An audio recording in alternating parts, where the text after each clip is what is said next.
Morning, everyone. Thought I'd do a little over a year update here now that I've owned the Rusi here in the Philippines. What's my thoughts on it? I thought I'd share a little bit. Let me check the mileage. I wanted to mention that as well. So see if I can see that there. Yeah, about 2,000 kilometers on it. So a little over a year, 2,000 kilometers. About 75% of my ridings, roads like this, kind of rough road, country, province road, and some trail, and probably 40-50% the rest on the street. So that's kind of my thing. And come from America, had KTM's, Kawasaki, Hondas, all the big brands. So what's my thoughts on the Rusi KRY 200 here in the Philippines after a year?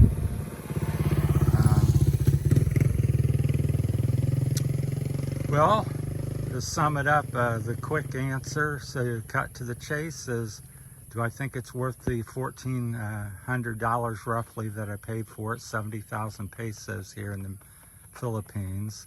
So complete bike, 1 year, 2,000 kilometers. What do I think of it for $1,400? I think it's a terrific bike. The only thing that's broke was the ignition switch. Everything else I've done, all the mods and adding all the money that I did put into it, because I put another 70,000 pesos in it, were not really necessary as far as if you wanted a bike to ride and get to point A to point B. Now, to make it a better bike, competitive, more on par with the Hondas and Kawasaki's, the 200s and the 250s and the 300 even, then the mods I've done have been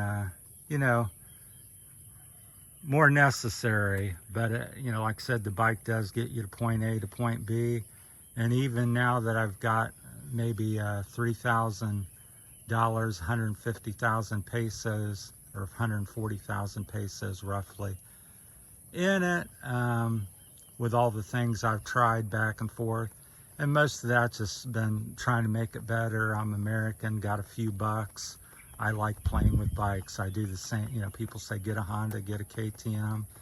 I've had them. I do the same thing with that. I put new grips on it, new bark busters, different tires. So I get done with the Honda, it's now a $10,000-$15,000 bike, and I get done with the KTM, and it's now a $10,000-$20,000 bike. So $3,000 total in it, with all the different mods. You can watch some of the other videos, but now we're talking about some of the mods that I think were necessary to bring it up to a more performance-oriented bike. I really like the 21, 18 or the bigger wheels. I'm still experimenting with that.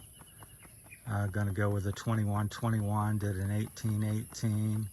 Just playing around with that, with rollability and handling, and just having fun with it. So I start off, I think the bead locks are fantastic. So if you've never had bead locks, they lock your tire, that's one right there, locks your tire onto the rim so you can run low pressure. And low pressure, in my opinion, is 5 psi to 15 psi.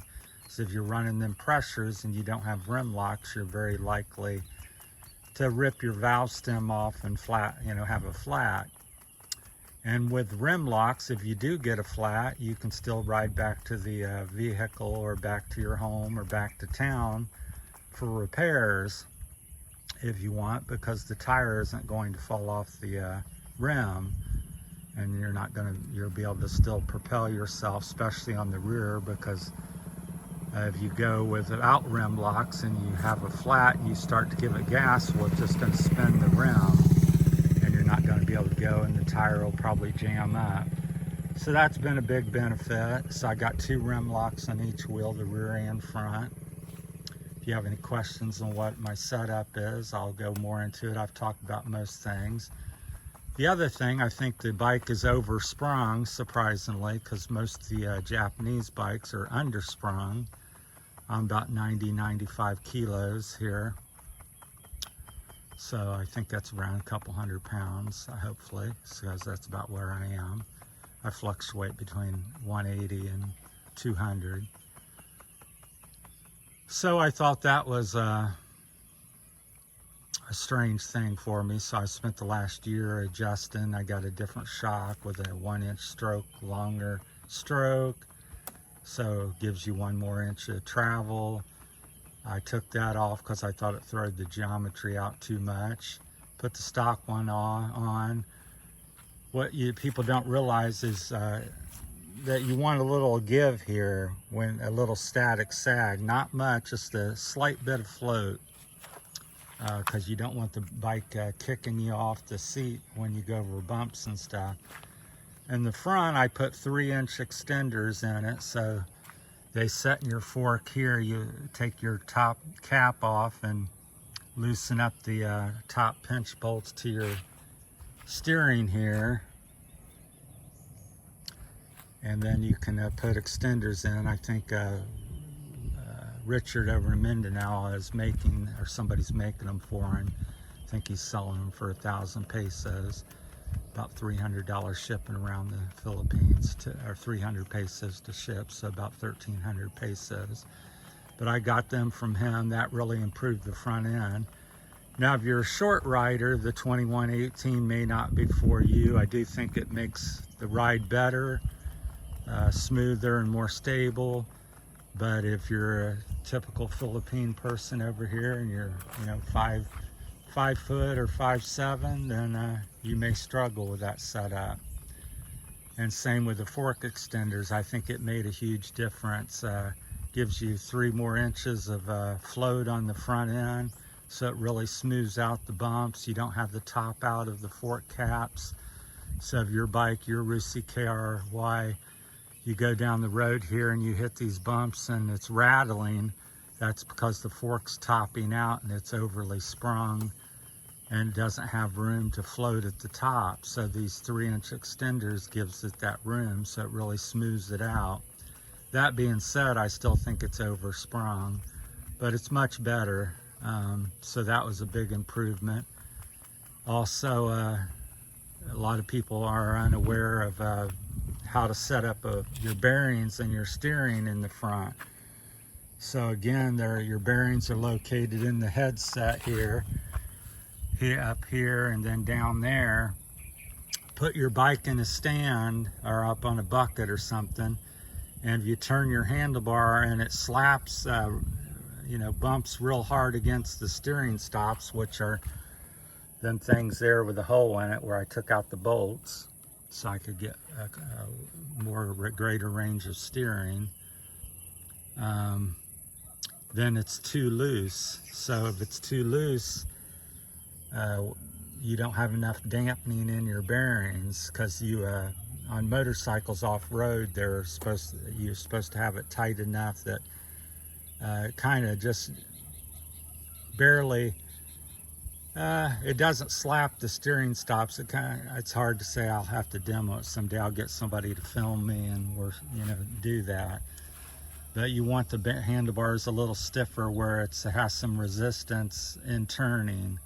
So not too much to where you just barely push on it, and it shouldn't just turn and hit the stops real hard and bounce. So to set that up, you loosen this up. You loosen up the 2 bolts over here on your steering clamp, top steering clamp. Loosen them 2 up. Loosen this up. Then underneath's the locking ring, and you turn that. And then you keep tapping your handlebars, move them back and forth to see if there's a friction in it. As soon as it starts to get some friction, you're pretty good. Then you tighten this up to see, because sometimes when you tighten this up, it adds too much to the tension of the bearings. I think they're roller bearings. So if it becomes too great and it's really rigid to turn, hard to steer, then you've went a little too far. So then you back that off, loosen this up a little bit and retighten this down. Hey, and check out where you're at. So there's other videos on YouTube that demo that. So I have a hard time doing stuff because I'm by myself and nobody to film, and I don't have a lot of my tools here in the Philippines, so I don't wrench so much, but I still have done it and understand how to do these things. So that was a big improvement too. So lots of little things, and but yeah, that was and the battery, going to a lithium battery, knocking off about 4 or 5 pounds of weight off the top of the bike was a big improvement. I have a video on showing that one day. So, but yeah, I put a hydraulic brake on it. So, but now after a year of ownership, 2,000 kilometers roughly, $1,400 bike. I think it's a heck of a bike, a heck of a deal. Because all my life I spent, you know, $6, $8, $10, $12, $15,000 on, you know, motorcycles, which is $500,000 to almost $1 million pesos here in the Philippines. So, you know, coming from that to this, and for the money, that's what you got to keep in mind. A lot of people in a KTM or Honda, you go out and buy a rear shock, a high dollar rear shock. Well, that's easily $1,000 to $3,000, depends on how fancy you get. I said, here you're getting a complete bike. Now, the shocks aren't even really comparable to anything like that, but again, you know, the purpose of the bike and the cost of the bike, you know, I still moto up the road very decently, and eats up the bumps okay now. So, you know, I'm very satisfied with it for the money. Now, if I bought this bike and it was a $10,000 bike, I'd tell you the suspension's terrible. But with the mods that I did, and for $1,400 or even $3,000, I think it's become a decent bike. So I'm very happy with it, and again, it's for the money. So a lot of you know, KTM, like I said, rear shock would be the cost of the whole bike here, or even a fork setup, more than the cost of it. So for what you get, it works. The brakes work decently. You know, they stop. They're predictable.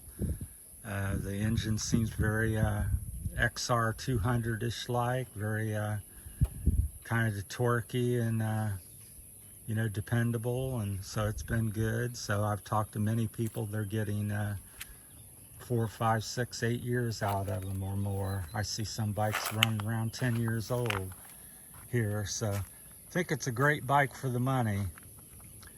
It depends what you're used to and what you're going to do. If you bought it and you think, oh, I just bought me a KTM for $1,400, well, I think then you may be very disappointed. So, but my opinion, it's a decent little bike. So is anything, you know, it's got everything on it's kind of, you know, cheap. The stickers are thin and cheap, and, you know, break and peel away easily, and that's mine after a year of those.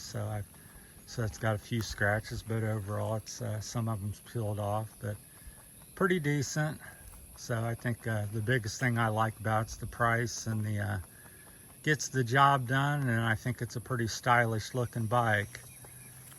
This is what it, you know, basically looks like from the factory. I didn't put these stickers on it. I didn't, no aftermarket plastic. The shape of the fenders and tail light, it's LED tail light, it's LED now headlight, which I did. It comes with halogen.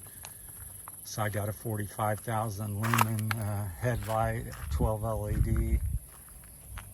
LED turn signals. Got a LED readout, so tells your RPM and I think gear selection. I think it may have a gas light or gas gauge or meter on it as well, which is pretty neat. Again, $1,400, so very decent price. So All right, if you got any questions or anything, let me know. Like to always hear back. Tell me about your setup of your Rusi or any bike you have. So I like talking about bikes and sharing information, and if I can help somebody or somebody can assist me with some stuff. So I just enjoy sharing, what I know or have done, and learning about other things and what people are doing here. So I think I'm somewhat almost done with it. I think my next step, if I would just do anything, just buy a newer bike when they come out with a 250 or 6-speed or some improvements that I'd be looking for. So I think I've taken this one about as far as it needs to go, or so I don't think it adds much more value or performance if I spend much more on it. But I think I've now taken it, and it's to a place where if I went out and bought it today and it was set up like the way I've got it set up, I think it's a great little bike. So I think they sell like hotcakes. Stock, they're not so good. The suspension, I think, is the big weak point. Oversprung, topping out, bouncy. So, but it can be fixed relatively cheap. Like I said, the extension was 1,000 pesos, about 20 bucks, just backing off the lock rings on the rear shock and softening that up so there's a little float at the top when it's setting there. Just a little bit, quarter inch, or I've tried as much as an inch, inch and a half, but that was a little too much. So you know, as you ride and get experience, if you got, what I like to do is hit a water bar bump or a parking bump in the city somewhere, and if both ends feel similar when I'm sitting down or standing up, one's not kicking me off up the front or out the back, and they both feel similar, then I know I got a pretty decent setup. Or if they're both very harsh, then I soften them up until they both eat up the bump better. So that's the way I do my bike setups, is I work with what I got, whether I've got dampening or rebound, which these do not have either. So you'd have to modify like the holes or rods, or change the fluid in them, which I have done. But so that's it. It's gotten long on me, the video. Thanks for watching, everyone. We'll cut it off here. Thank you.